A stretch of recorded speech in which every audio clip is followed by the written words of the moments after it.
Yes. What were we doing in the last class? Faisal. I have a question from the last class. Okay. Tell me.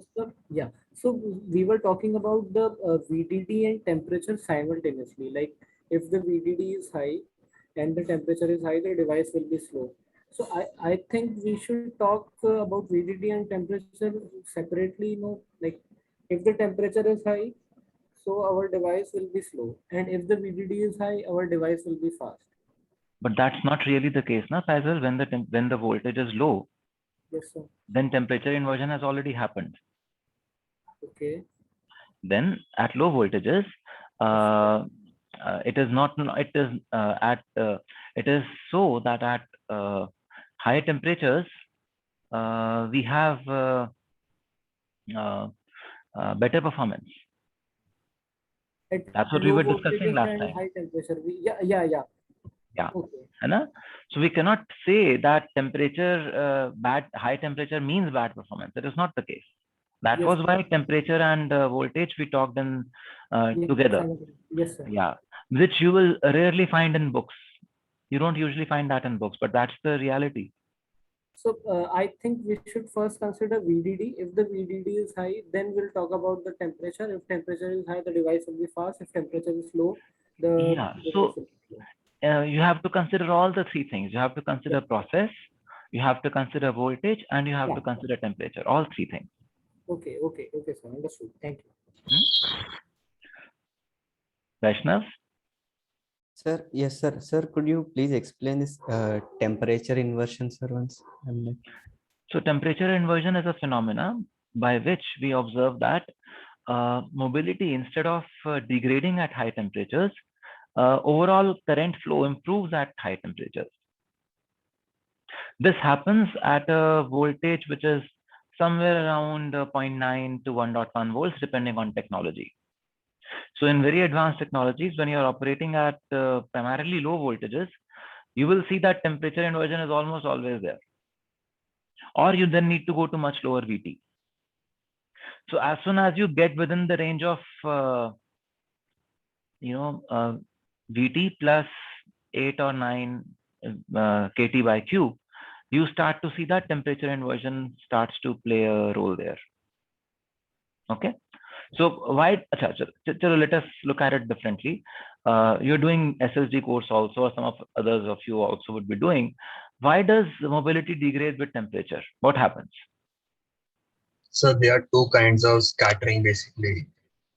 So one kind of scattering is the lattice scattering, and another is I'm not able to recall exactly, but one is happening due to the atoms placed in the on that itself, and one is because of the vibrations. At a high temperature the vibrations increases, so they can cause high scattering.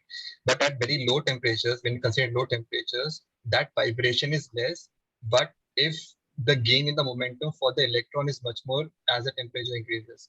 So then basically at the low temperature kind of site, if temperature increases, then the mobility increases because the scattering effect is less and the electron's momentum gain is more. So that basically dominates. But at high temperature, the scattering is more of the atoms. So that kind of nullifies. Some kind of concept is like that. Yeah, Vaishnav, does that help you? Sir, to be honest, everything went above my head, sir. So this is something more linked to SSD and not exactly a part of this course. We can take it up in the yes, office. sir. Office, yes, Okay? sir. No problems. Ranjit? Sir, I have a basic doubt with the understanding of this terminologies of lot and then device variations. So, sir, lot is something which is related to the wafer, which we slice from the ingot, right, sir? So for each and every slice we obtain, that is each and every wafer we obtained at the fab, we test for all the corners. And what do you mean by all the corners? so it can be the fast and MOS, the FF. So why do you need to test for all the corners? You simply measure the current and you say, okay, this is falling in the fast corner category. You classify it in one of the corners. You do not test it for the corners. You classify it in one of the corners. So we don't characterize, but we classify. You classify only after characterization. Okay. So you characterize the current. What does characterization mean? Characterization means measuring the current, measuring the capacitance, checking that basic stuff. So you Okay. check that, and then you say, oh, this aligns to the fast lot, or this aligns to the fast slow lot, and so on. So you categorize it. Okay. And then we do the Monte Carlo simulation to check for the variations with the at the device level in a particular lot. So, okay, we are confusing two things. At one point, you were telling me what you do at EWS. At the other point, you were telling me what to do on CAD. You see the difference between the two? Oh, sir, I didn't understand this statement, sir. Okay. So when we were talking just a little while back, we were talking about what happens on, let us say, what happens for how do we put a wafer into a lot? That was the question. That was the first part of your question. Okay, At sir. which point we said we will characterize a wafer, we will measure the currents, and we will say, okay, this wafer, the currents are high, so this is a fast lot. Okay. It means we are actually having a physical wafer in our hand and we are doing on-silicon characterization. Okay. The second part of your question links to Monte Carlo simulations. What are Yes, sir. simulations? Okay, it's not physical. It's CAD. It's on the tool. Yeah, it's a tool. So it's Yeah. a CAD verification. Yes. Okay. So every silicon wafer that you have, it would have a lot and it would also have device variations on it. Yes, sir. When you verify something on CAD, then you say that, okay, I will verify the four corners and TT. Yes. Yes, sir. And verifying at, say, SS corner does not mean just doing one simulation at SS and saying everything is good. Okay. At SS corner, I go and then I say, okay, look at all the device variations around it. Inject those device variations into my circuit and then see if my circuit is working fine or not. Okay. That is the job of a Monte Carlo simulation. It's a part of CAD verification. Okay. Yes, sir. Understood. Does this help, Ranjit? Yes. Yes, sir. Yes, sir. Understood. Okay, good. Thank you, sir. Sir, Raghav? Yes, sir. So actually, I have the confusion in the Monte Carlo itself. That exactly is what we are doing in the Monte Carlo simulation. My concept is still not clear to me. I mean, this statement that you just made that we are doing at the CAD level. So I got an idea, but then what exactly it is, I'm not able to. It's getting a bit fuzzy in my Oh, head. sure. So, what do you mean by variations? When I'm saying that I have a SS slot and then there are variations on SS slot, what do we mean by that? What do we understand by that? So to me, it seems, for example, if I have a complete wafer and on which I have multiple dies, I have characterized the wafer to be complete wafer as SS, slow. And now I'm saying that though I have said that this whole wafer has all kind of dies as say the predominated slow flow, but each die can now still vary from that slow flow corner itself. Yes. So look at it like this. When the experiment that we did where we wrote our names 10 times. Yes, sir. I could be writing your name 10 times with a pencil. Yes, sir. A sharp pencil. Yes, a sir. blunt pencil, or a pen. Okay, so these are different lots, let us say. Okay.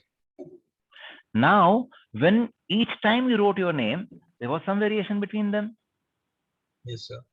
That is device to device variation. Okay. Okay. Now, what does Monte Carlo do? Now, what kind of variations are we talking about when you write your name?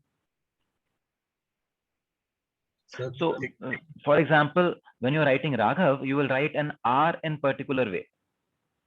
When you're writing it the second time, that loop may get slightly smaller.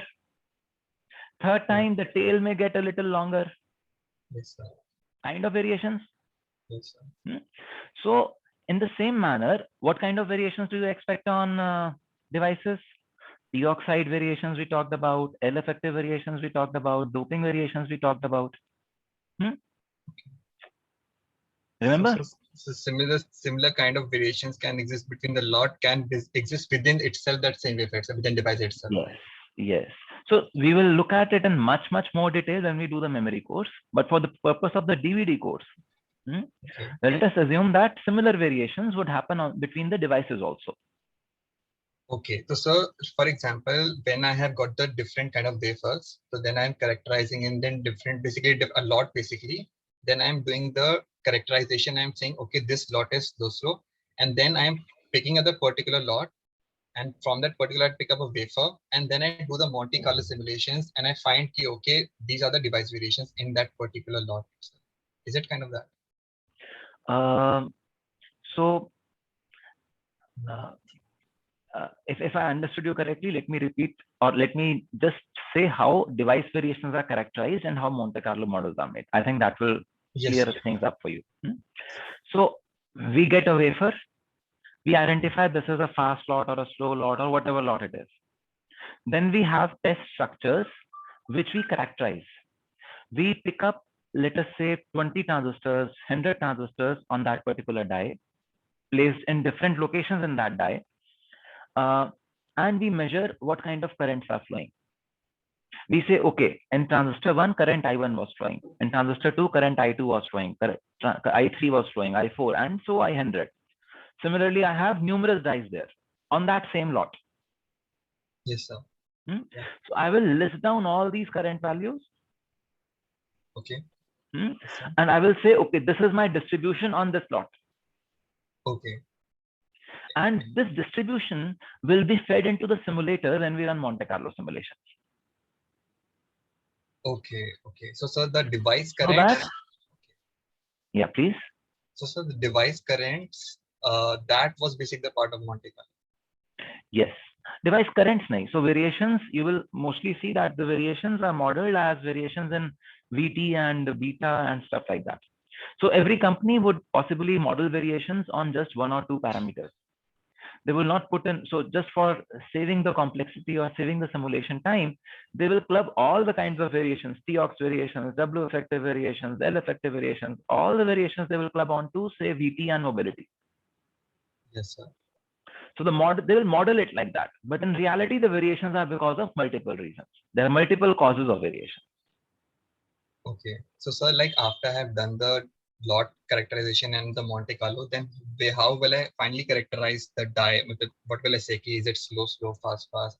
What exactly? So finally, you don't need to characterize the die, Raghav. You need to verify if it's functioning well or not. Okay. So it can be like, for example, the die could be in the slow lot, but after Monte Carlo, I can say, no, the speed is still higher. Wait. Monte Carlo is a simulation. Yeah. So you do not do Monte Carlo after the die is there in your hands. Yeah. So for example, I have got the lot as slow. So then I pick up the lot, and in the test structures from the transistor, I pick up a kind of how the current is varying, but I find that the current is more than the slow. So I will characterize it according. I will say, okay, this is still faster than what I had expected. Okay. So tell me, what is the purpose of saying it is faster or slower than what I expected? So you have a product. Suppose you made a mobile phone chip, application processor. You have it silicon in your hands. Yes, what do you want to test it for? So speed, power, and so do you want to so you just want to see that it is meeting the functional specifications, is it not? Yes, sir. And timing. Yeah. So when you purchase a phone from say Apple or Samsung or MI or anyone, do you ask them which lot is the processor made in? No. What do you ask? What is the speed? What is the Yeah, you just ask that is it operating at 2 gigahertz, 2.5 gigahertz, how many cores are there, all that. Okay. So what you finally need as a customer is it functional or not? What is the speed at which it functions? So you need to largely characterize the die. You need to test the die and say, okay, this is meeting my specification of 2 gigahertz. I can ship it to the customer. Okay, so all these things we are doing basically to get an idea of what exactly where the die will end with. So let me share a screen with you, my whiteboard with you, and let us look at that. So let us say that there is a design phase, there is a tape out phase, there is a silicon test phase, and there is a shipping.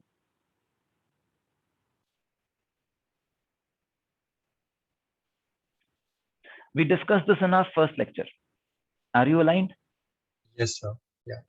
So when I want to design, what do I need to do? I need to first estimate PPA. Yeah. And I need to also give a figure of, or I also need to confirm that my design will be functional.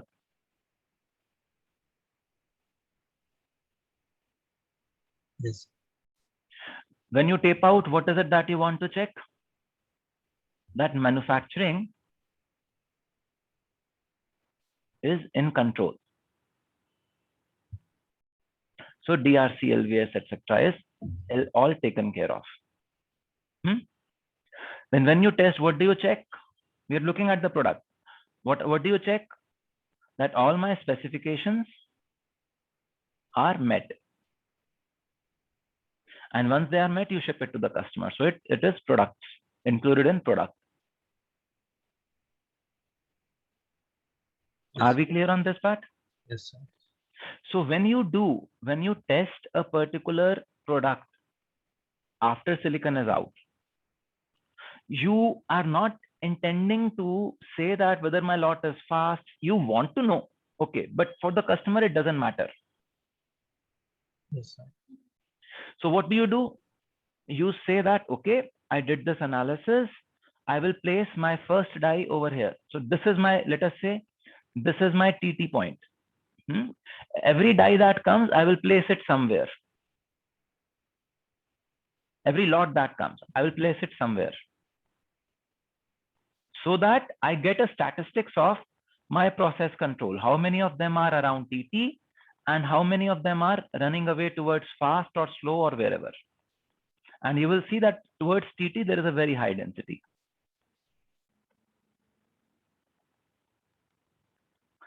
Okay. But this is for your information as a technology person. For a customer, all that you need to check is 2 gigahertz met? Is 1 milliampere leakage met? Is this kind of, itna milliwatt of power consumption met? So I have few bullet points, I check and I ship. Yes, sir. Okay. Now, where does this Monte Carlo thing come?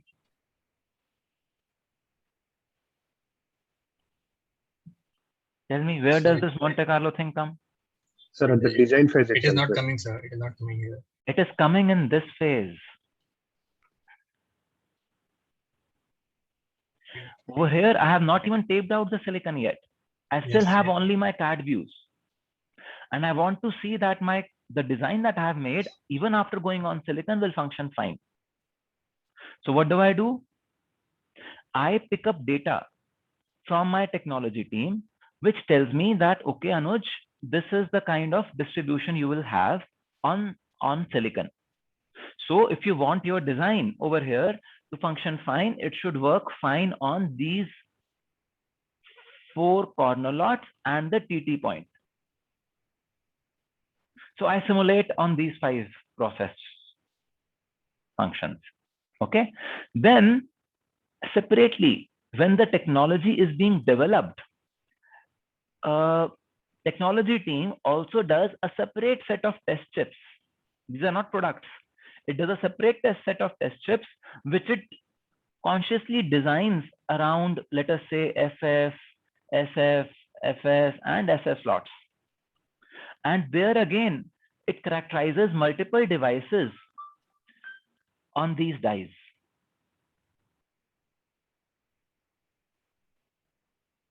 Okay.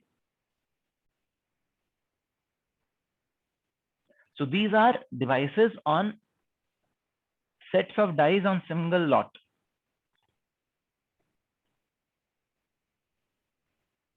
Okay.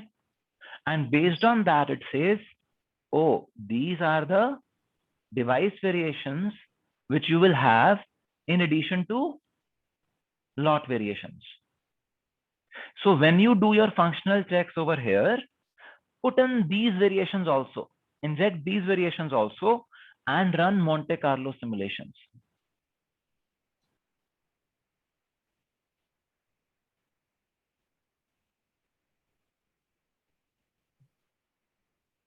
Okay. So what does the Monte Carlo process do? Monte Carlo process essentially says that, okay, I have 20 devices, or let us say we take your NAND gate. I have 4 devices, of which, hello, 2 are PMOSes, 2 are NMOSes,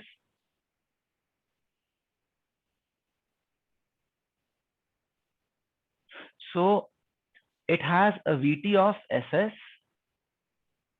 All of them have VT of SS, let us say.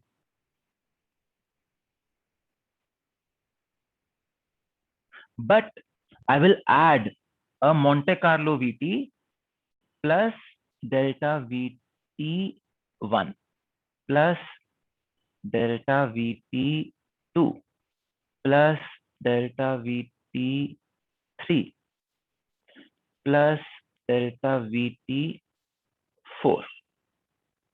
Okay, so what happens? All the 4 devices now represent some different points in this distribution.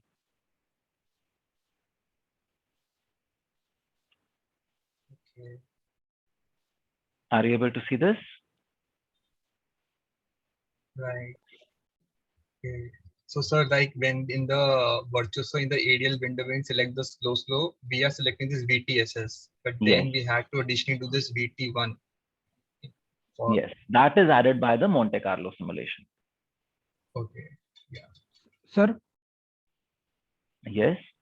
sir, So, so just to clarify, this orange circle, once we have selected the model libraries, whether it is slow, fast, anything, then on above top of that, when we add this delta VT, then we will be characterizing this basically orange circle, right? Yes. And yes. this is Monte Carlo. Yes, that is Monte Carlo. So, okay. So let us also get a clear distinction between what is characterization and what is verification. Okay. Yes. Characterization is you have a design, whether it is on silicon or wherever, and you want to measure its timings. So its leakage, its power, various things linked to it. That is characterization. You are just measuring. Okay.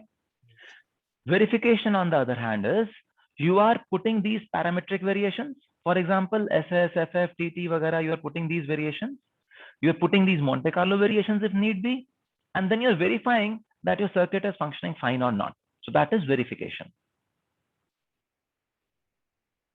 Okay. Okay. And then there is third term, which is called validation. Validation means that you now have silicon. So characterization, I said, it could be characterizing a CAD data or characterizing a silicon. Both are called characterization. Verification is only on CAD. Validation is only on silicon. Once you have silicon, you want to verify, you want to now ensure that all things are within your specification. This step is called validation.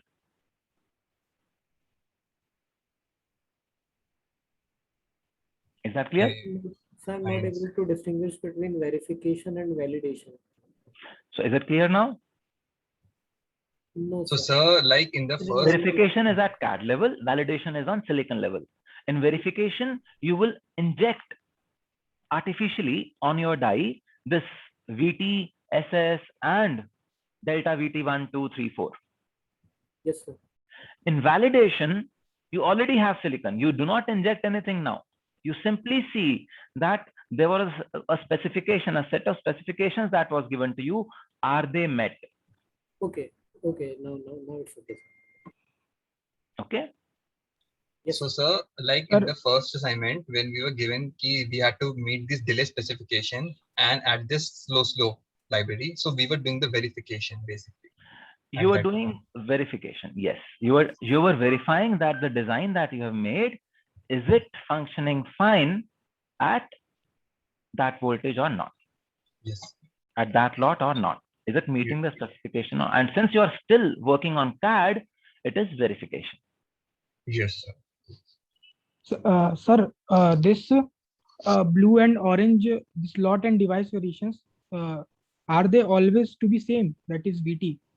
Maybe the device variation may depend on TOX or something else. Sir, in the So right part. हमने same नहीं कहा, that we did not say that they are same. That is why we have used two different parameters. Now one is VTSS and the other is VT1, VT2, VT3, VT4. Okay, sir. We are okay, sir. We are doing differently. Yes. है ना? If Yes, they were sir. same, then why do I need to put two parameters there? They are not two independent parameters then. Yes, sir. Yes. Okay. Ranjit? Sir, I have this doubt on how these device variations are being modeled, because I see that in Monte Carlo, the variations are totally normal. It's distributed in the normal distribution. But is it the Yeah. same for each and every device parameter, sir? So typically all the, for example, TOX. How do you think TOX will be distributed? Not sure, sir. It totally depends upon how much amount of time it's being deposited. And Yeah. But you the targeted technology. some time. You targeted some time, Yes. and there would be variations around that time. Yes, sir. So how would TOX be distributed?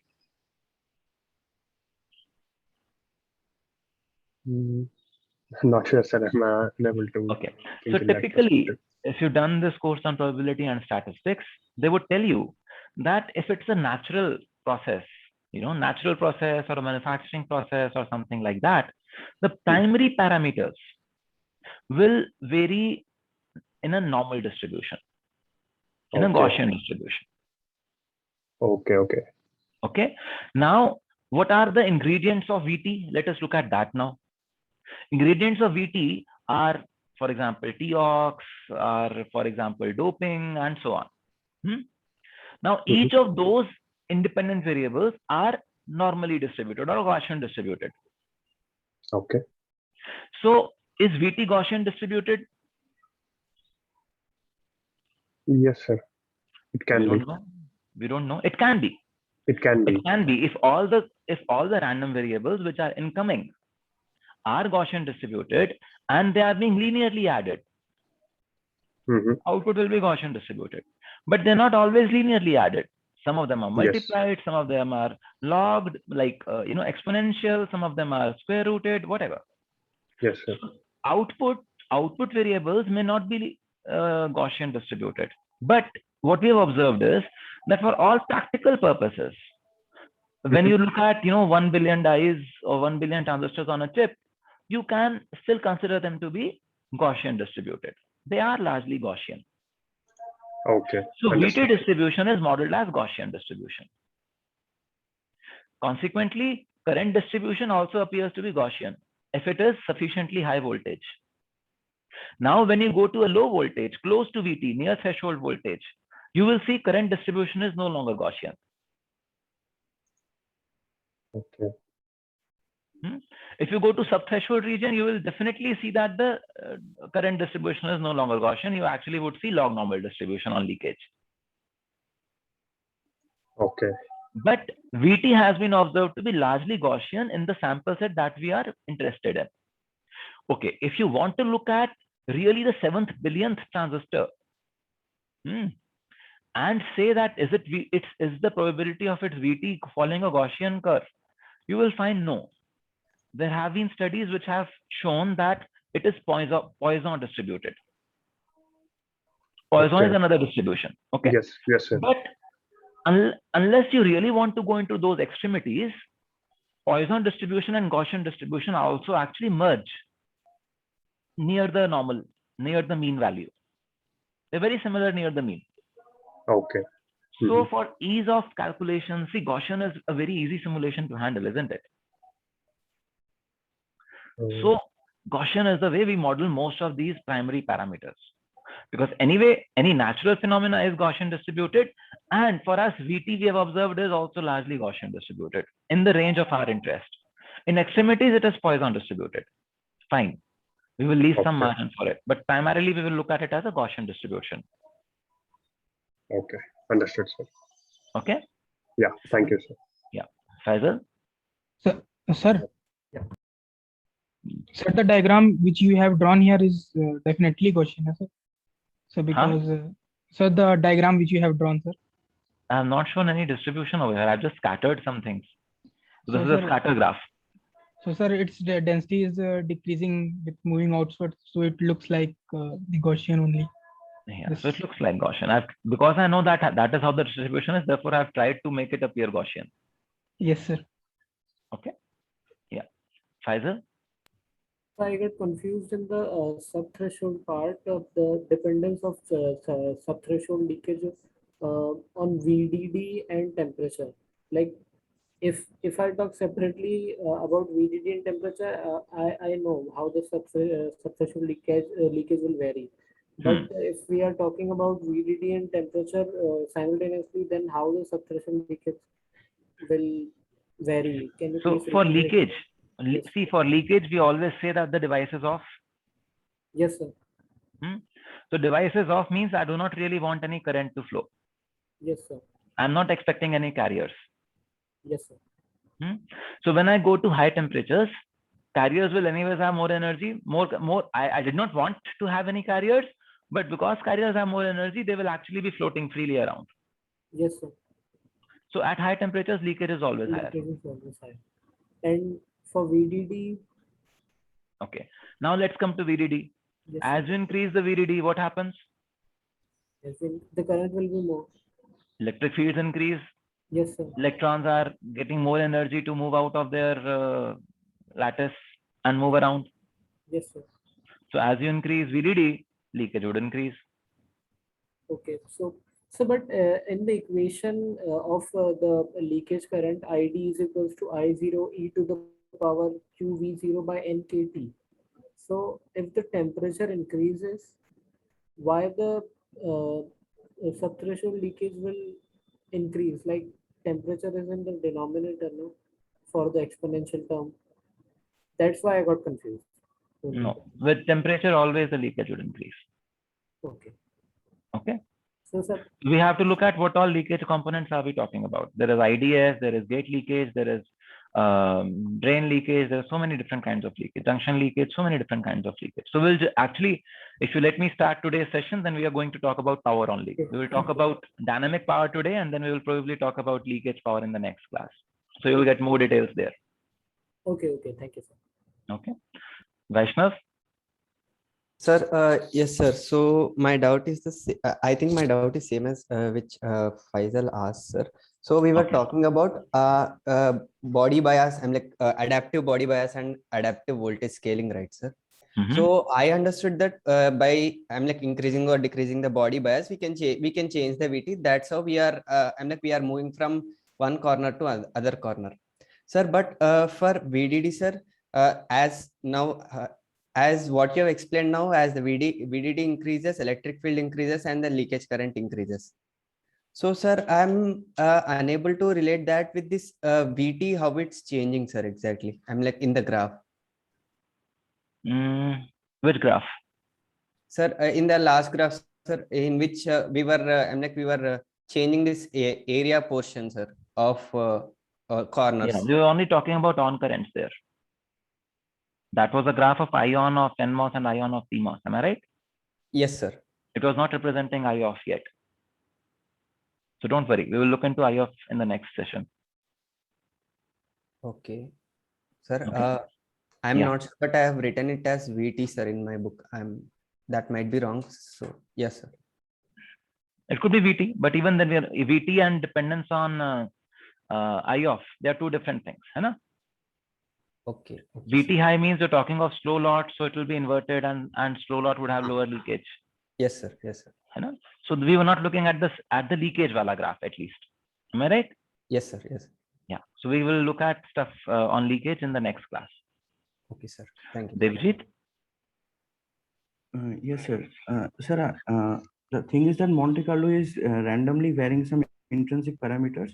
So can we say that sometimes when you measure do the Monte Carlo simulation, we see certain shoot-ups left and right side of the mean. Is that due to the combination of values forming local minima or local maxima, something like that? I'm sorry, can you please repeat? Sir, suppose in the mean, at the mean, the number of means the simulation results are maximum. So at means when you go means far away from the mean, the number of simulation result reduces in the form of a Gaussian curve. But sometimes we see some shoot ups here and there. So is that due to the some combination of values that are creating a large number of simulation results at that? It could mean two things, Debajit. First, Yes, it could mean that the number of samples that you've taken is very less. Okay. Okay. So typically, if you really want to see Gaussian behavior on a circuit with 6 transistors, you have to have something like 500 simulations. Okay. Okay. Anything less than 500 simulations, okay, the simulation will give you the simulator will give you an output, but you will not really be able to confidently say that you have replicated the real distribution there. Yes, sir. Okay. So it depends. First thing is on the number of simulations that you've launched. Second is that your distribution may not actually be Gaussian. For example, leakage is not distributed Gaussian. Leakage is a log normal distribution. Because of that, जो अभी equation में बात हो रही थी, that the exponent component in the equation. Yes, sir. So the leakage current varies in the log normal distribution. So Okay. there will be a big loop, a big peak over here, and then there is a small peak on the other side. Yes, sir. Yes, sir. That's what I'm. Yeah. Was- So it depends. If it's it could be distributed different than Gaussian, and you were assuming, oh, this is the wrong peak, but actually the distribution is different, or it could be less number of simulations. Either of the two reasons, you will have such results as you are mentioning. Okay. So if a design contains much more number of transistors, so much more amount of simulation should also be performed, right? Yes, Okay. that's required. Yes, sir. Thank you, sir. Okay. Okay, so now we come to the today's session, so to say, which is power dissipation. So what do you understand by the term power dissipation?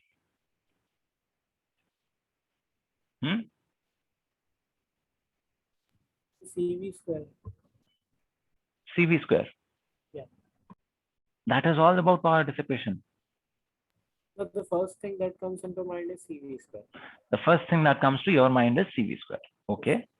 So you say that there is some power that is consumed when the operation is happening. Yes, sir. So that essentially is dynamic power. Where you say, okay, this is something linked to CV square. Let us say. Hello.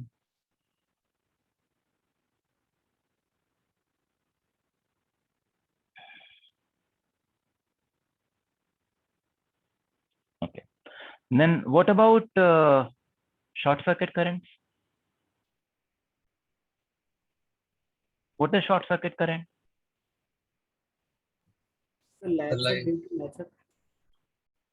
Due So to like latch that up. we observed, like with that observed during the static basically analysis, that there is a point when both are on, both are in the saturation, and there is a Yes. direct. So it is this when a short circuit path exists between VDD and ground, between the supply rails. During the switching operation, that is what is called as short circuit current. And the third component of power is leakage, the one that we were just harping about. So dynamic power consumption, Faisal said it is CV square. So actually it's proportional to CV square. It's not CV square, but it's proportional to CV square. So the power, but before we go into what it is, let us just also have a look at power as it is drawn from the voltage source. So power, when you talk of it in terms of instantaneous power, would be characterized as IT into VT. That is current at any given point of time into the voltage at that point of time. Energy is integration of that power over time, over the entire cycle. And average power is then normalized energy over time. What are you interested in as a designer? What do you think is quoted on the data sheet? So there are Average two power. questions. Average power. You're interested only in average power, Faisal? Like it will give us a whole value, like after considering the complete uh, Sir, we should be more concerned about the dynamic power. So this is all about dynamic. So dynamic power is one component of it, Ranjit. अभी हम उस components पे, we are not even at those components yet. We are saying amongst these three things, instantaneous power, energy, and average power, what are you most interested in? Sir, I think it should be instantaneous power, sir. Because we must be much precise about the current which we are flowing at a particular instant in our transfer or something. Why? Because however, in the average power, sir, we somehow get to reduce the whole value to a particular point, but in instantaneous power, sir, it might happen like sometimes the voltage is low and the current is high, so that this high current might not, I mean, like they totally collapse our circuit. Okay. So what Vaishnav is saying is that I'm also interested in instantaneous power. In fact, he's saying I'm only interested in instantaneous power because that gives me an estimate of what kind of current is flowing. And with that, I can design my power grid. The current should not be so high that my power grid collapses. Yes, sir. So somewhere I am interested in instantaneous power because it will give me an estimate of what kind of IR drop can happen. So I am interested in instantaneous power. But when I am making a product, I'm also interested in energy. That is, what is the total energy consumed, for example, in one calculation? So that I can then prolong the life of a calculator to run 1 million calculations before the battery dies off, because I have a very small battery, pencil battery there, button battery there. And average power, why do you think average power is important? Why is it even there on this screen there? Sir, to calculate our consumption, sir, at last, I'm like, at the end of the day, I'm like, okay, for a laptop or something, the consumption might be low, but for high appliances, then we are much, I'm like looking into the power, so that, yeah, we don't end up consuming high amount of power on a device. So when you turn a system on, a circuit on, let us say you just even turn your tube light on or a tube, a light bulb on. Do you think it consumes the same power throughout? No, sir. no, What sir. happens? At the time when you're just turning it on, there could be extra sparks, extra power consumed, because if it's a tungsten bulb, the initial heating needs to happen. Something needs to be done. Some extra power may go initially, but then you still quote one number that, okay, it will consume 1 watt. This is a 1 watt bulb or 6 watt bulb or something like that. Is it not? Yes, Yes, sir. sir. So that is average power, I think. Yes, that is average power. Yeah, For a yeah. user to make a decision on which component to use, that user needs a value of average power. A typical user or a typical consumer is not interested in instantaneous power. Now, since the specification is given in terms of average power, a designer should also be concerned about average power also. But a designer also needs to look at instantaneous power so that there are no serious IR drop issues in any part of your design. Sir, Yes, sir, Raghav? I'm not able to get the instantaneous power because when we are designing the power rails, then we basically give the voltages across, we fix the voltages VDD and ground. And the IR drop is whatever is happening, it is happening because of the interconnects. But Because that of will, the IR drop because is happening. because of the wires and the interconnects through which we are basically transferring that. But Yes. so ultimately, what exactly the power would be, instantaneous power would be at a particular time, would be basically defined by this V level, na? Because I to drop hi hoga hamara ultimately because of the So transfer. what all things is I dependent on? Let us look at that then. Okay, sir. Yeah. What all things is I dependent on? Sir, I think if there's a capacitor, then there might be a spike of I, sir. I'm like, it's possible, right, sir? At any So, point of time, we might have a capacitor in between and it might have a spike. Might have a capacitor. Do you think Yeah. there is a possibility of a capacitor, or do you know there are capacitors? There are capacitors, sir, but there are some places there. I'm not even we find some places where there are no capacitors. So Huh? I'm not, the variation of IT which we have isn't that linear which we think of. I'm like, so You tell me you've done simulations already, no? yes, sir. Yes, sir. That's the reason why I'm like, for suppose that Miller capacitance effect in which we see So pick up your simulations and you will have answers to all these questions, Vaishnav. yes. So I'm asking you a different question. What does I depend on? The resistance of wire, the VDD, and the VR's resistance. The current depends on, okay, these resistances and supply level, okay, and we're talking about an inverter, CMOS circuit, The resistance of the channel. the resistance of the channel, okay, and so the region of operation. so width and the length. yeah, that would define the resistance of the channel. Yeah, okay. So the region of operation. The region of operation would move from all saturation to linear to everything, no? Yes. Okay. So One the very important thing. Slew, I think. Slew, okay. That will say for how long the short circuit current will flow. Yes. Okay. Good.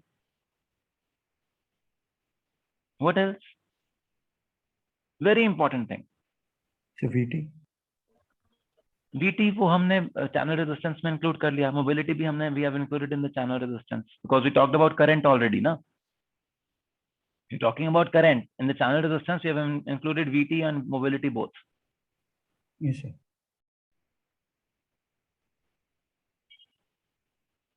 Very important thing. Load, yes. Something equally important. Charge. So current means charge. So tell me, Divya, what do you mean by charge? Integration of current over time leads to charge. So charge is dependent on the kind of current flowing. Or what do you mean to say with charge there? Your operating voltage. Yeah, we already talked about operating voltage. So frequency. I don't know. Frequency. The number of times this inverter will toggle. Is it not? Yeah. Yes. Because power will be, what is the unit of power? It is about the kind of charge consumed per second. Is it not? It would be some measure of what is consumed per unit time. Yes. So what are we talking about? We're talking about number of times the toggling is happening. So frequency has a very important role to play. And associated with it is something called activity factor. So we'll just come to those aspects.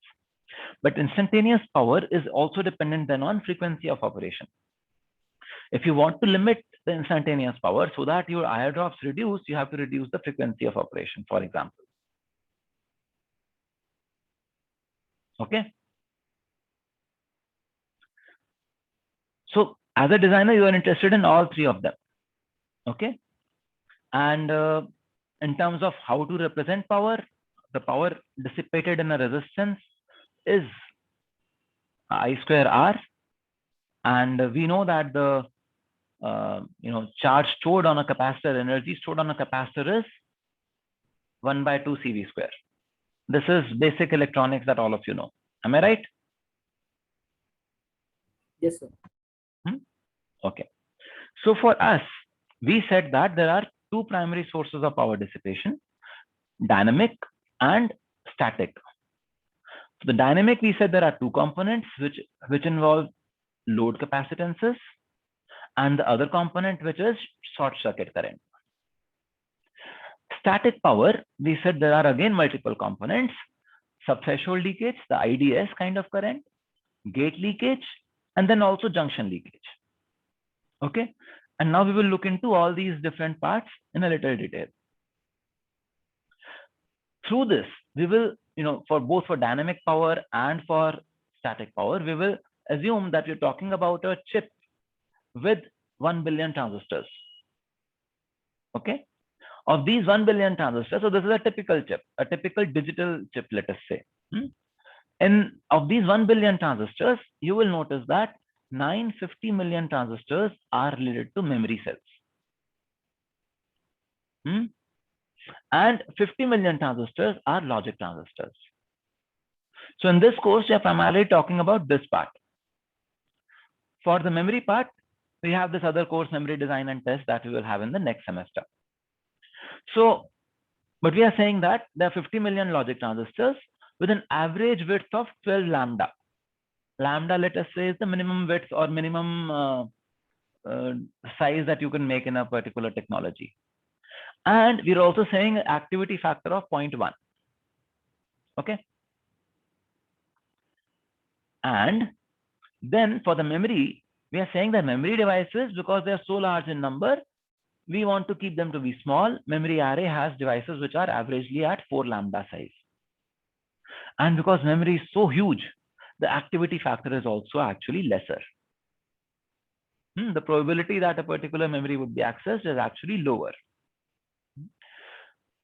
Then we are talking about 1 volt 65 nanometer process, and we say that the gate capacitance is something like 1 femtofarad per micron, and diffusion capacitance is something like 0.8 femtofarad per micron. These are assumptions.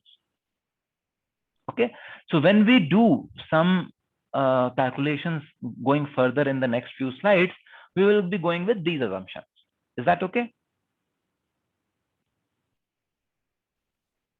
So it's exactly what assumptions need to be here.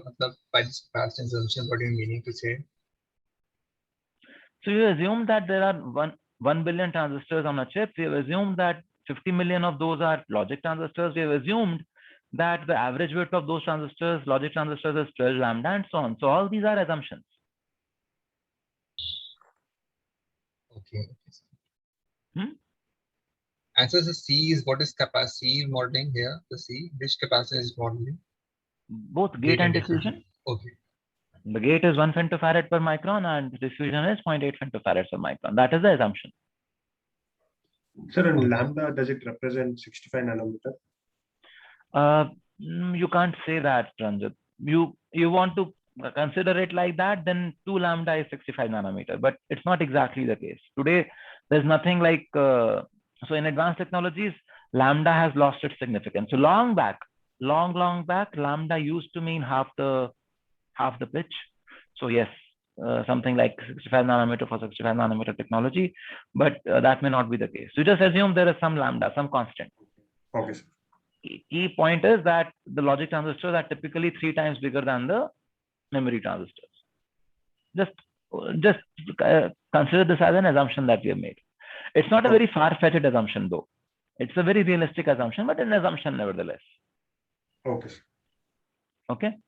So why do we want to make these assumptions? Because we want to do some back of the envelope calculations, just like we did for timings. For delays, we were able to do some back of the envelope calculations. For power also, we want to be able to make some such estimates, and therefore we do, we have such assumptions in place. Okay. Finally, so we will simulate and we will characterize. Okay. So let's come to dynamic power. So one thing that we need to understand is, or which we already agreed on, is that the energy stored in a capacitor is 1/2 CVDD square. Am I right? Hello? We've already agreed on this. Yes, sir. So, however, the energy drawn from the supply is, if you want to charge this capacitor from 0 to VDD, the energy that is drawn from the supply is something like this. So what has happened?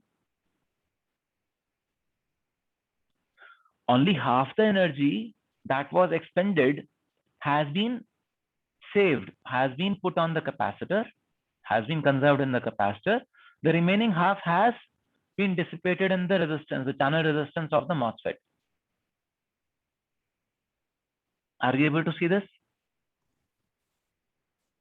Yes, sir.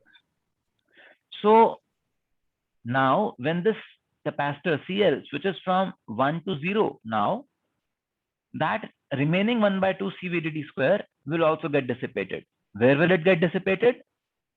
In the channel of the NMOS. Are you able to see this?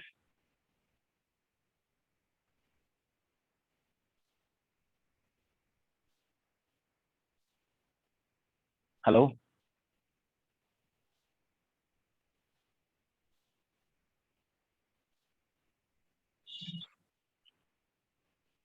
Is this clear? Sir, Yes. sir, IL in, I'm like I into VDD into DT, I should be input current, sir. Sorry? I of T should be input current, right, sir? I'm like if you're talking about the energy drawn from the supply, Yeah. then So we are modeling that input current as the rate of charging of the capacitor. It is rate of change of charge on the capacitor. but our capacitor is our output capacitor, right, sir? Yeah, but that is what you're charging, na? Sir, here input का मतलब VDD. Is that VDD or our input V in? Because I can't see any connection between input and output directly so that my current can flow. So does the current flow between input and output in a No, MOSFET? no, sir. I'm like, So why should yeah, there be a direct connection? sir. Yeah, sir. My doubt is that here the drawn from the supply. Supply means VDD, right, sir? Yes. Okay, sir. Okay. Thank है you, ना? sir. Yeah, that was my doubt. Yes. Yeah. So if you look at the waveforms, suppose you gave this kind of an input. So you've all done these inverter simulations, all of you have done. Just now go back and look at your waveforms there. If this is the kind of input, you will see that the output is, something not exactly that sharp. You seen that? Yes. And now if you plot the current through the PMOS and the current through the NMOS, you will see that PMOS and NMOS have currents at the peaks of currents at different times. Over here, there is a small short circuit current ka peak, but largely then the current is flowing from the NMOS when the output is falling and from the PMOS when the output is rising. So most of the power dissipation is happening in the PMOS on the rising side and NMOS on the falling side. And in terms of current consumption, you will see that the current consumption is following this kind of a curve, where it is IP minus IN is being plotted over here. Okay, and you will see that power from VDD will happen only during the rise cycle. But energy from VDD, because power is consumed only during the rise cycle, from VDD, the VDD energy also gets consumed during the rise cycle. And the energy stored in the capacitor first comes to half VDD, half CV square, then falls to 0. So can you come to the current graphs once?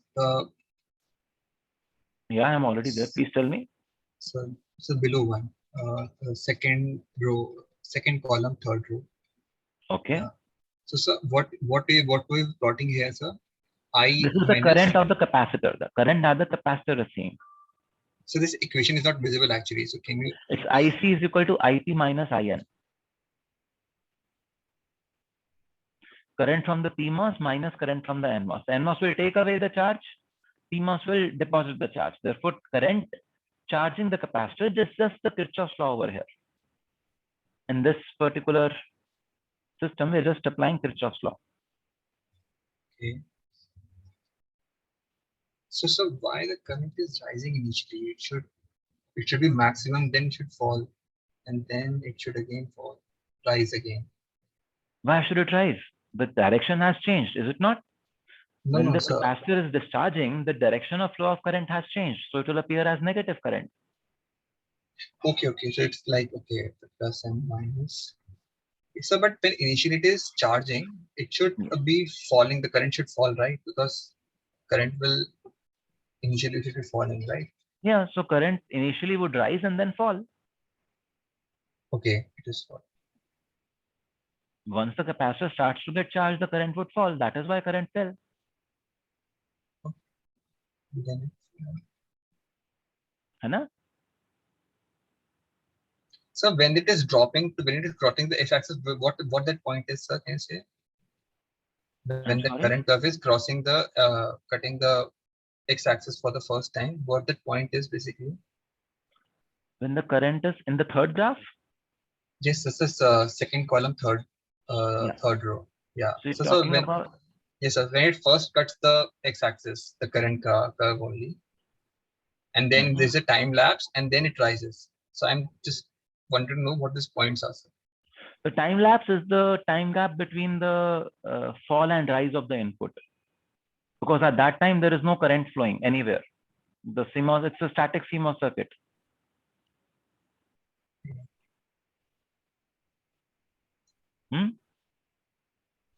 It's a static CMOS circuit. You see that? Yes, sir. So in a static CMOS circuit, when there is no transition happening, we don't expect any current to flow. Yeah. So that is what we are looking at there. But there's no current flowing in that duration.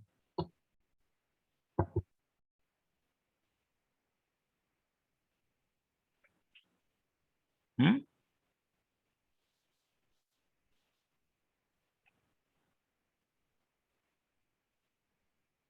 Is that okay? The slide gone.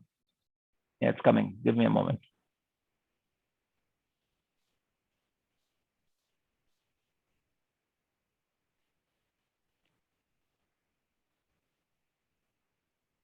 But are you able to see that in the static CMOS, there is no current in the intermediate part when there is no toggling happening?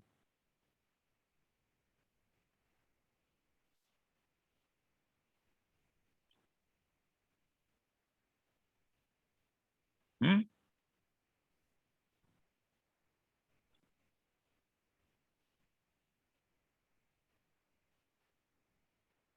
Hello? So this region I'm not able to get exactly. I mean, in the curve, This what was region. the region? So you tell me, what is happening here? Is there any change in the output voltage happening here?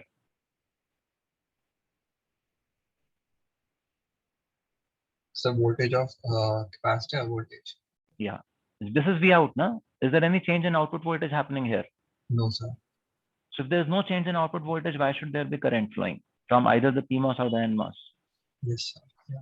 So that is what it is reflecting. Okay. Okay, right. Okay, that is zero. Okay. Okay. Yes. Okay. So what essentially we are saying is that the total switching power is CVV square into frequency. Why frequency? The number of times that the circuit switches. That many toggles will happen. 1/2 CV square when the output rises. When the output falls, 1/2 CV square when the output rises. So per cycle CV square and multiplied by number of times it would toggle in a second. So frequency. Are you able to see this?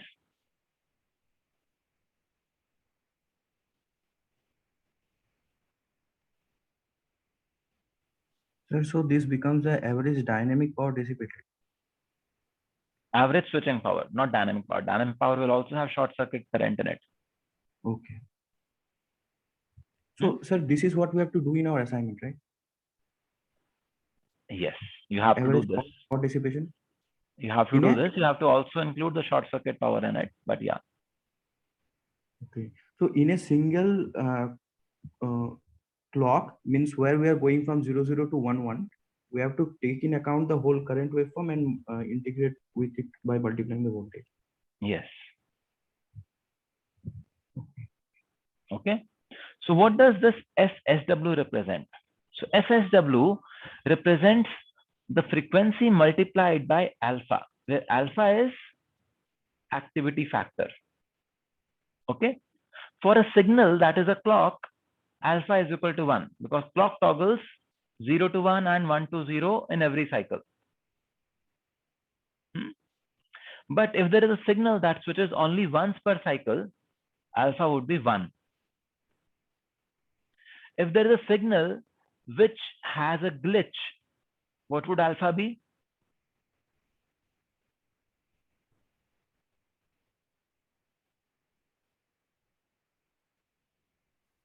So in one clock cycle, 1 by 2, sir. Yeah. So there's a glitch in every clock cycle. So what is alpha for that particular circuit? 1 by 2, sir, as it's raising and falling. For every rise, so any single switch, any signal switching once meant alpha is equal to 1 by 2. Over here, the signal is switching twice, isn't it? It is rising and then it's falling. Then it's 1. So sir. 1. Let us say this glitch was spurious or not spurious, and finally the output had to rise. So what is alpha? 3 by 2. 1 by 3 by 2. 1.5. So do you realize the challenge that glitches cause? so how come the 3 by 2, sir? I didn't get it. One transition, second transition, third transition, Yes, sir. all in one clock cycle. So clock is here. Let us say this is your adder circuit. Some node in your adder circuit. It had a glitch, carry out, let us say. It had a glitch and then it rose to 1. So what is happening? What is the glitch leading to? So there's the by 2 factor coming. 3 is because 3 transition. By 2, why would be by 2? Because every transition is 1 by 2. A clock, we say activity factor is 1. A clock has 2 transitions. So every transition is 1 by 2. So say when we written if the clock signals the clock alpha is 0, so alpha is activity factor, but alpha is 1 when we have 2 transitions. That is yes. And a clock has 2 transitions. In a clock period, it has 2 transitions. Yes, sir. Yeah. So if I say that is alpha, that is 1. If I say alpha for a clock is 1, then alpha for a signal which is transitioning only once would be half. Yes, sir. And if it is there's a signal which is transitioning thrice because of a glitch, alpha would be 3 by 2. If there are 2 glitches, then 1. 5 by 2. No, So 2 every glitches glitch, of 5 by 2. every glitch is a drain on lot of dynamic power. So we do not want glitches in our system. Okay. Glitches are a signal integrity issue, but they are also a much bigger power issue. Okay. So looking at short circuit current, what happens to the short circuit current? When the input is toggling, there is a time when both PMOS and NMOS are simultaneously on, which is when some current would flow from VDD to ground directly. That is short circuit current. This current is no longer we're not talking about CL over here. We're talking about directly VDD to ground. We are calling it as IVDD. Now, if the rise and fall times are good, then we can limit this short circuit power to less than 10% of total dynamic power. And therefore, for back of the envelope calculations, we can ignore this component. But when you simulate, you have to integrate. You will anyway integrate it. It will get added there. But for back of the envelope calculations, You can ignore this component. Is that okay? Rajneesh? So sir, when this Vout is charging from VDD via the PMOS, this short circuit glitch will occur. And similarly, when Vout is the CL is discharging via the below NMOS, then another this short circuit glitch will occur. Yes. So sir, so per transistor, this so what we learned in the previous slide in the activity factor, that glitch thing, that this is the same thing na, with activity factor 1. So for every transition, there will be the short circuit current also that will flow. Okay. There is a charging current for load that we talked about in the previous section. That will Yes. definitely be there. Yes, But sir. this short circuit current will also flow for every transition. So so this short circuit glitch, that alpha C VDD that square, that here for this glitch alpha will be 1. So that this will be added in the total But dynamic power this loss. is independent of C. So This is not dependent on the capacitance. Yes, yes, sir. So इसलिए पुराने वाला, the earlier formula will not be applied here. That is what I want to correct in your understanding. That was a different topic. We were talking about switching power there. We are now talking about short circuit current. Both Okay. together make dynamic power. Okay, yes, sir. Per transistor we have to add This is by per C. gate. Yes. Yes. Okay. This is not dependent on capacitance. It is Okay. dependent on rise and fall times. Yes. Okay. Okay. Yes. Faisal? We need rise time and fall time to be as low as possible to reduce the dissipation, right? Yes. To reduce this duration. Yes. Okay, okay, sir. That is why you were given very tight specification when you were designing the first inverter in your assignment.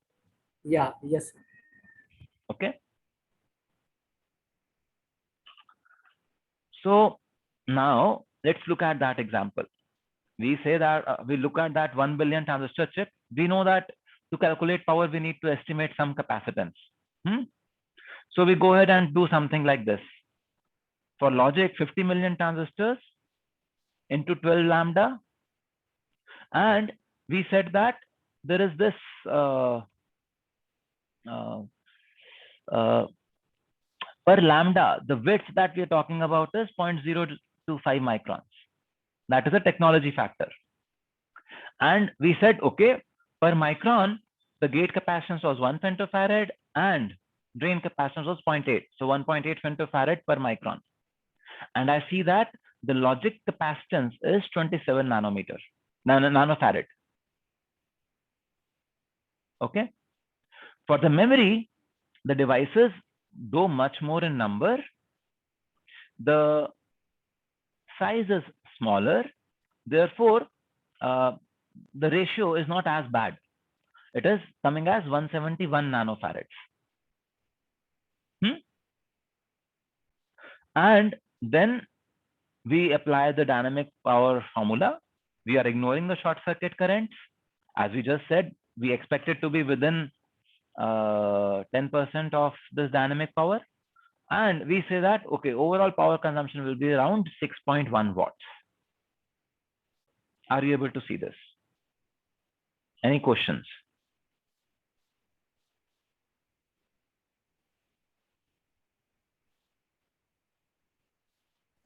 Sir, what is this factor of a 25 nanometer per lambda? That is how much width do I associate with a lambda? One lambda, they say, is 25 nanometers. So Okay. there was this question, what is this lambda? Yes, sir. This is, they are saying 25 nanometers is this lambda. Okay. Okay, sir. They've just given the formula for that. Yeah. So what is this 0.1 and 0.02 in this calculation? These are like equation kind of thing. You tell me, what were they? What were we talking about when we introduced the subject? Some active factor or Activity factor. The number of togglings to expect. है ना? So this 0.1 and 0.02 are the toggling factor for logic and memory separately, right? Yes.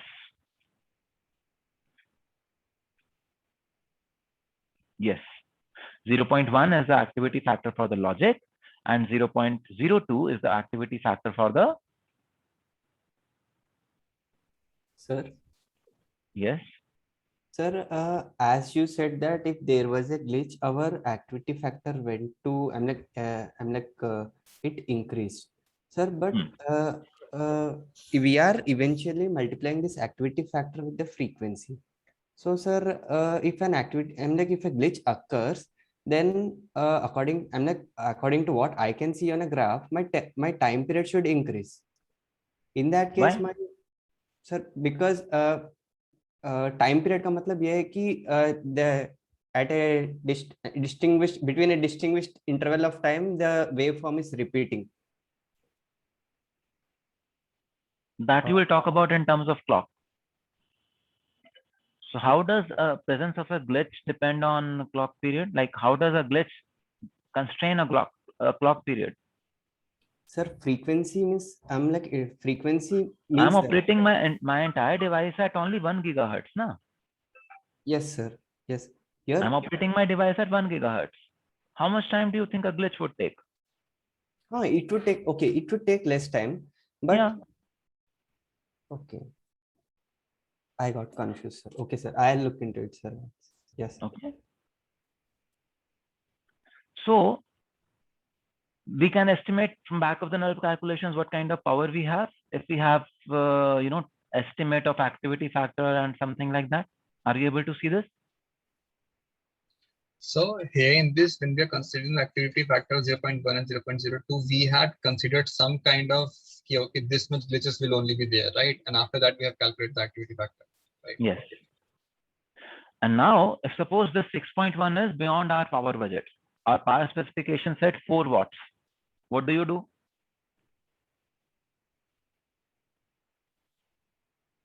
Of all these things, what can you reduce? Frequency, We can reduce frequency. You can reduce actually all the 3 things. You can reduce activity factor. How would you reduce activity factor? You will say, I will gate the devices. I will put NAND gates in some places and enable only parts of the circuit and not other parts of the circuit. So if I reduce the activity factor per circuit, I will be able to reduce power. I can reduce capacitances, at least the capacitances that toggle. I can use smaller devices.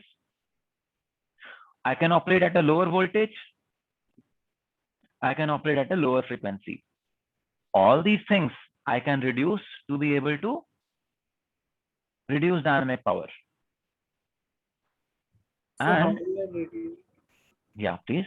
So how we are reducing the activity factor? Can you please tell me? Okay. Let us look at activity factor in a little more detail. It will become abundantly evident to you how to reduce activity factor. Yes, sir. So let us look at how activity factor is estimated. So let us say that there is a probability Pi of a node I being equal to 1. So the probability of Pi bar then is that is the probability of node I being equal to 0 is 1 minus Pi. And activity factor is Pi into Pi bar. If there is a completely random data, then what happens to P? Any node can be 0 or it can be 1. For a completely random data, the probability of a node being at 1 is 0.5. Are you with me? Yes, sir. It can either be 0 or 1. That's our concept. So the probability of a node being 1 is 0.5. So the alpha in a completely random data is 0.25. However, data is not completely random at all times. So what do we say? We say that many times a data will have, for example, if you're talking about bank accounts, the MSBs will largely be zeros. If you're talking about something else, again, mostly MSBs are something that you can fairly call as zeros. And also because data will propagate through AND gates and OR gates, which have lower activity factor. We'll just see why. A typical design would have an activity factor of 0.1. So why do AND and OR gates have lower activity factor? Just look at this. Let us say it's AND 8 and 2. What is the probability of an output of AND 2 being 1? It is a multiplication of probability of A being 1 and the probability of B being 1.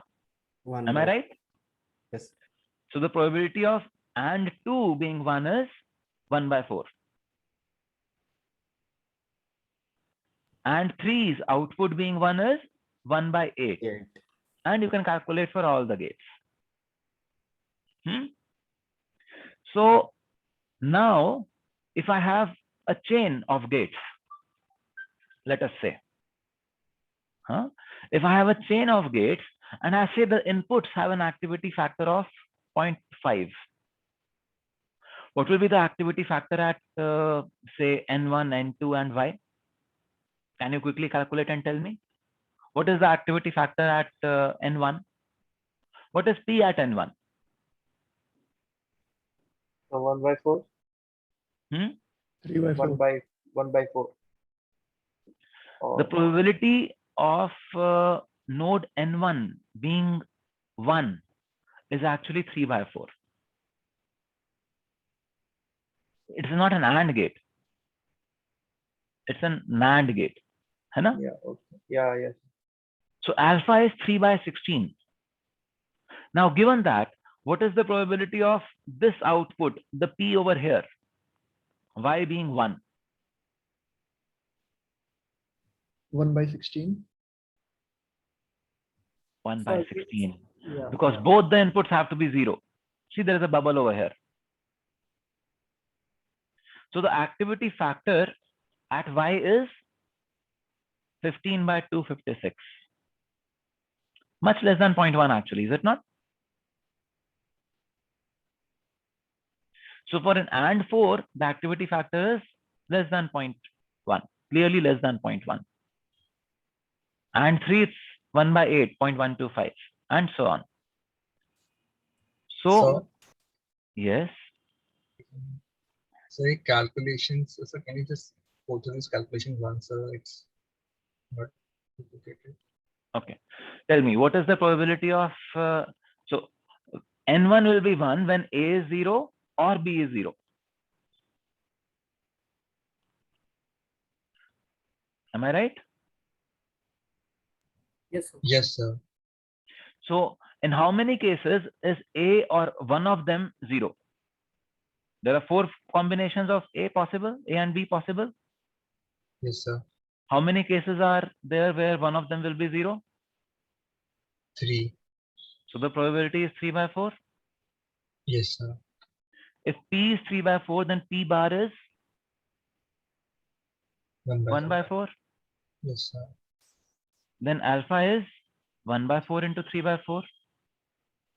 3 by 16. So alpha was P into P bar. P bar. Okay, right. Yes. Similarly, what happens over here? At the inputs, whatever I had P over here, iska invert ho jayega because there is a bubble. So the inputs have a probability of 1 by 4 and 1 by 4 for this AND gate. For the AND gate, the output is 1 when both the inputs are 1. So 1 by 4 into 1 by 4. So the probability of the output over here being 1 is 1 by 16. And then P bar is, sir बड़े bubble लगा रखे हैं ना यहाँ पे उन्होंने. हाँ तभी तो यहाँ पे 3 by 4 को 1 by 4 ले लिया ना यहाँ पे बबल के बाद. ओके ठीक है. So P into P bar becomes 15 by 256. So Yes. So actually we have 2 bubbles in after that, so we can just cancel them out, right? Like for finding Y directly, we can just say like we are going directly and just it will be 1. So see, we've gone through this because I can give you any circuit and you have to find the activity factor there. Can I not? Yeah. So I want you to get some practice on that. That's why we did this. Okay. Sir, Okay. Yes. sir, what if the two input gates are different, sir? I'm like here we have an a NAND gate. So what if we have a NOR gate or something? Yeah. Do it. You will find out. Sir, It but is not a hypothetical question. Just do it. Solve it. in the second stage, sir, when we get the probability over here would be different. I'm like they Yeah. won't be So same. the number would be 3 by 24. Something would come. Let it come. Just do it now. Just solve it. Why are you worried? Okay, Is the sir. method clear? Yes. Yeah. Just you apply the method. So last में 15 by 256 कैसे आया sir? ये clear नहीं हुआ मुझे. 1 by So 16 uh if गया ऐसा. so what is P bar? What is the probability of y being 0? 15 by 16. 15 by 15 by 16. 16. So P into P bar is Okay, right. Okay. okay. Okay. Rajneesh?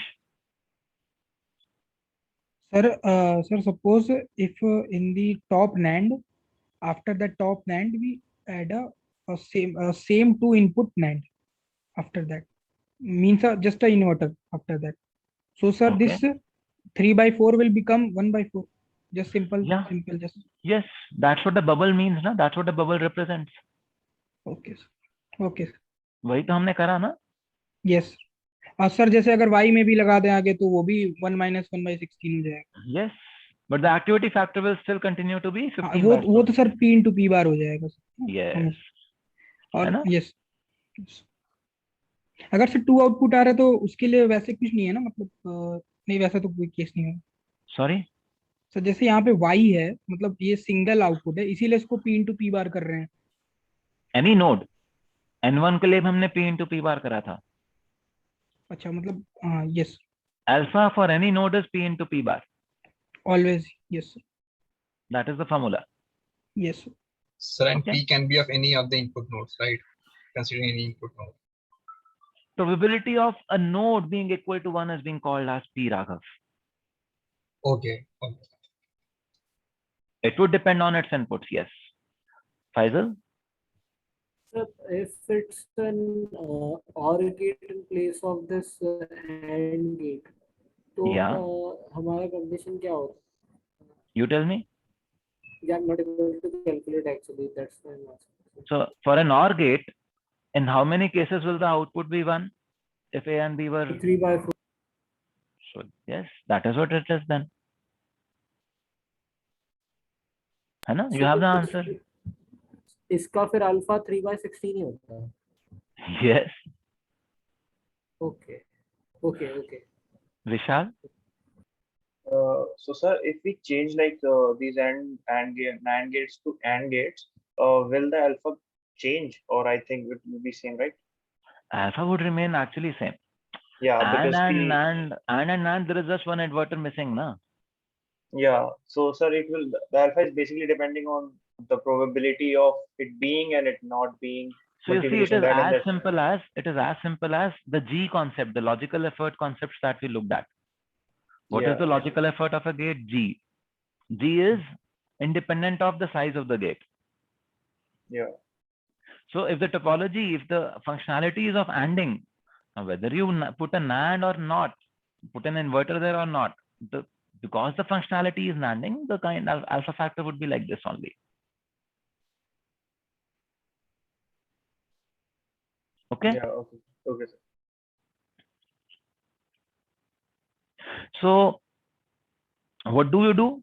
You say that to reduce the activity factor, I will put an enable logic such that when the enable logic is, let us say 0, the output there will not toggle. So if the output doesn't toggle, I save power.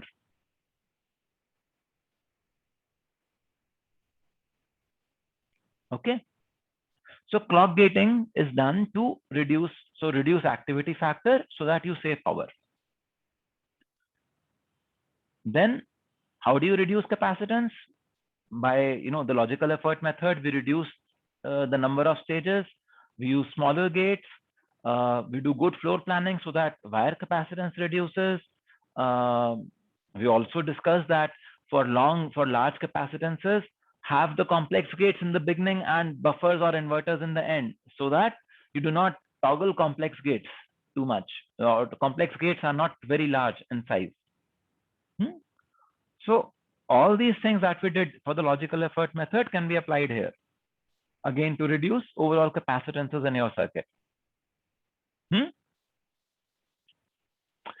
Now, this is the concept of dynamic voltage and frequency scaling.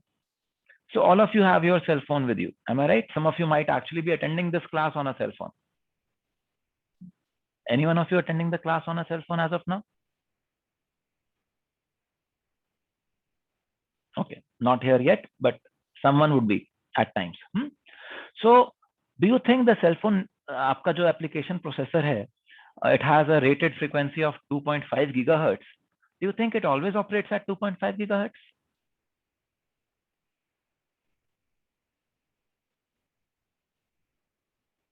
Huh?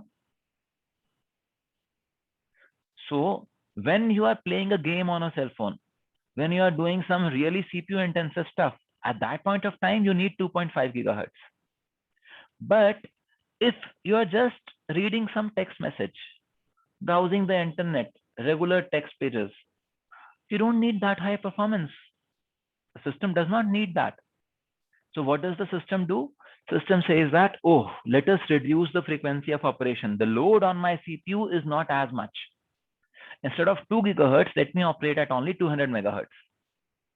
I have reduced dynamic power consumption by 10 times. That is dynamic frequency scaling. Now, if I'm operating at 200 megahertz for, let us say, past 1 minute, the system says that probably I don't really need to go into very high frequency for some more time now. So let me also lower the voltage of operation, because for 200 megahertz, as you know, at low voltages, I can have larger delays. But at 200 megahertz, I will still be able to meet my performance of 200 megahertz at, let us say, 0.7 volts. I don't need 1.2 volts. So I reduce VDD from 1.2 to something like 0.7. What happens? So I first reduce frequency and then I reduce voltage also. And I saved much more power because it was 1/2 CV square F. Reduction in S led to linear reduction in power. Reduction in V additionally led to quadratic reduction in power. And by managing both V and F, I reduced power cubically. Sir? Yes, Raghav? So this voltage scaling, I mean, I get that if we reduce that P, we save on power. So, but like, how can I reduce that P? I mean, that is what is shown over here. In this figure, what we are showing is that there is a voltage regulator that we add into our system. We add a controller in our system, which we call as a dynamic voltage scaling controller, which observes the workload and the temperature. If the temperature goes very high, it says, oh, my temperature is going very high, my package may melt. I need to reduce power consumption. It would say, okay, reduce frequency, reduce voltage. Reduce voltage by telling the voltage regulator that you have to reduce the voltage. Now, in another case, when the workload is very less, you're just browsing internet at a very slow pace, you're reading some text pages. It says, I don't need to operate at a very high frequency. The workload is very less. Reduce frequency, reduce voltage. So that is how we will be able to do it. So, sir, when the situation kind of arises that I can reduce my frequency, then only I can think of voltage scaling, right? Yes. Because yes. voltage reducing will increase the delays also. Yeah. So that is where we said, we will first reduce frequency. We will observe if we can operate at that low frequency for a reasonable amount of time. Then we will assume that, okay, if we are not required to be at a high frequency for the past, let us say, 1 second, I can also reduce voltage. Okay, so but that will also impact our frequency in a certain way. So I was already operating at a lower frequency, is it not? Okay. So earlier I had only scaled the frequency, but not the Voltage. voltage. So Yes. I'm basically making it so that is consistent with that frequency. Yes. Okay. And to be able to do this, you will need circuits which are called as level shifters. Because now there is a high voltage domain, there is a low voltage domain, and you will need to have level shifting happening between them. Otherwise, there will be short circuit currents.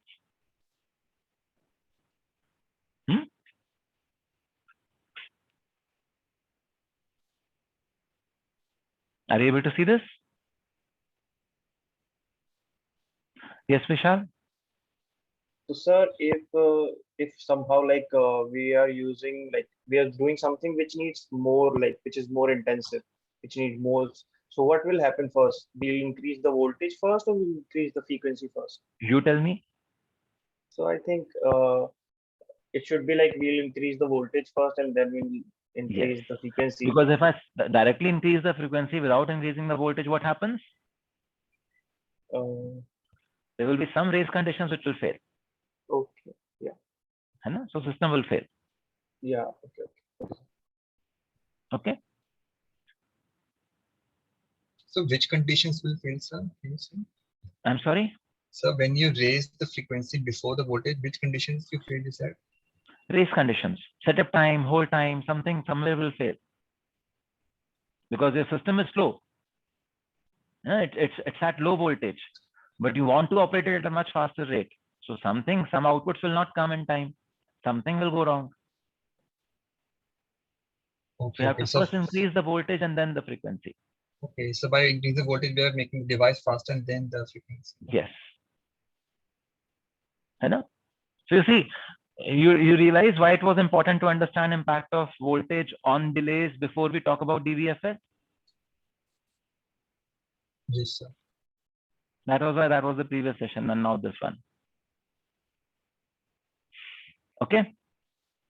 So what we have done today, we've looked at dynamic power consumption being made of two components, switching power and short circuit power.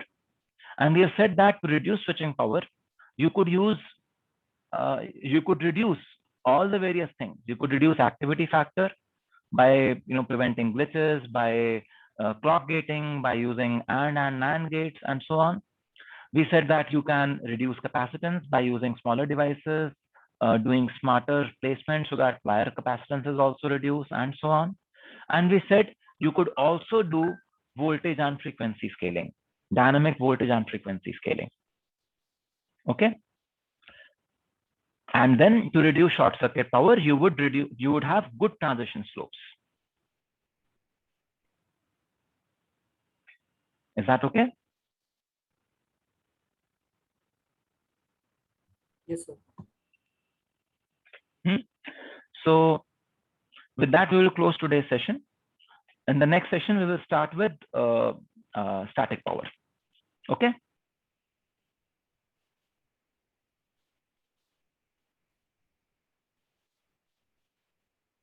Any questions?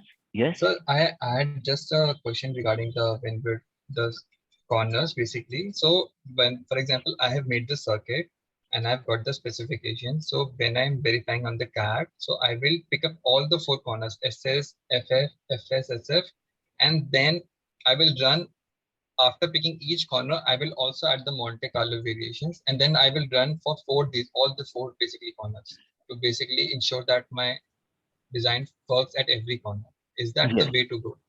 So as a circuit designer, you will run Monte Carlo also. But if you were suppose a SOC architect, a design architect, or a IP designer at a top level, where you're using incoming gates and incoming macros and everything, then you will not usually run Monte Carlo. But at the circuit design level that we are operating in this course, yes, you will run a Monte Carlo simulation also. So, sir, as a circuit designer, I will run the Monte Carlo for all the corners. All the corners. Select first Yes. SS, then. Okay. So you can say that, okay, I know that for this particular parameter, I know that this is the worst case corner. Okay. For example, when you will work on memory design, you will say that for SNM, SS is the worst case corner. So when you are evaluating SNM, you will probably simulate only this corner extensively. Other corners, you will just do a few simulations and let it be. Okay. But this particular corner, you will do more extensively. More voltages, more temperatures, stuff like that. More number of simulations. Okay. So ideally, I take all the 4, but if I know that, okay, this is going to be bad, then I can do more extensively work. Then you can be smarter. Then you can save effort. Okay. So, but I should be doing at every corner of the Monte Carlo or the corners when I'm designing the circuit first time. Even if you're designing the circuit for the first time, Raghav, you can simply analyze the circuit topology and estimate which is the worst case corner. Okay, so there's a way that I can put topology. How did we arrive at this transfer characteristics? We looked at the IDS VDS curves and we said this is where they merge and so on, right? Yes, sir. So you just look at the transistor behaviors. Okay, if this transistor is fast, then that is how my failure mode will occur. So this is an NMOS. So NMOS needs to be fast. What about the other circuits, other transistors supplying current over here? Oh, they're all NMOSes. They all need to be fast. Oh, there's this one little PMOS. Yes, if the PMOS is slow, then my circuit will actually fail much faster. So FS is the lot that I need to observe. You can analyze your circuit and you can estimate this could be the worst corner. Okay. Yeah, if you are unable to do that, if you do not have that good an understanding of your circuit, yes, you will have to run simulations on all the 4 corners and then say, okay, this is the worst one, so let me run on this one. But a good designer would typically have a good understanding of the circuit that he or she has designed. So, a good designer, you will realize, run few simulations, but the correct ones, and smartly give result faster than others. Yes. Because they know their circuit well. Okay. Yes. So let's close the class here today. I will stop the recording. Thank you guys. All the best. See you.